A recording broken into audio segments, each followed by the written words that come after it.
तुम्ही या चॅनलवर नवीन असाल तर सबस्क्राइब करा, तसेच लाईक आणि शेअर नक्की करा। विजेचा खांब बाजूला करा, नागरिकाचे अनोखे उपोषण। महावितरण हे असे खाते आहे जे पैसे मिळाले तरच काम करते। म्हणजे रस्त्यात खांब येतोय तो हटवायला देखील पैसे भरावे लागतात। घरावरून लाईन जाते, पैसे भरले तरच ती लाईन थोडी वाकडी करून नेली जाते। लोकांच्या जीवावर उठेल याचे या खात्याला काहीच नसते। अशाच एका खांबाच्या स्थलांतरासाठी एका नागरिकाने चक्क खांबावरच खाट बांधून उपोषण केले आहे। अमरावतीत एका अनोख्या उपोषणाची मोठी चर्चा रंगू लागली आहे।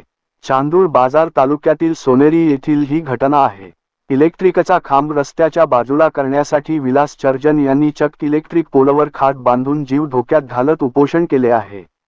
वारंवार इलेक्ट्रिक पोल काढण्यासंदर्भात तक्रारी करून देखील पोल हटवण्यात न आल्याने चर्जन यांनी अनोख्या उपोषणाला सुरुवात केली। इलेक्ट्रिकच्या पोलवर खाट बांधून त्यावर बसत त्यांनी उपोषणाला सुरुवात केली। या उपोषणामुळे प्रशासनाला जाग येणार का, असा प्रश्न सोनोरीत उपस्थित करण्यात येत आहे। अनेक ठिकाणी खांब रस्त्यातच असतात। गावागावात अनेक ठिकाणी विजेचे पोल हे रस्त्यातच उभारलेले असतात। वाड्यांना जाण्यासाठी काही वेळा नवीन रस्ते केला जातात, तेव्हा त्यात खांब येतात। आधीच्याच रस्त्यांवर काही वेळा हे खांब उभे असतात, परंतु ते हटवून रस्त्याच्या बाजूला उभारण्याची तसदी घेतली जात नाही। कोणाच्या शेतात मधोमध खांब असतो। हे खांब बाजूला करण्यासाठी महावितरणकडून पैसे आकारले जातात।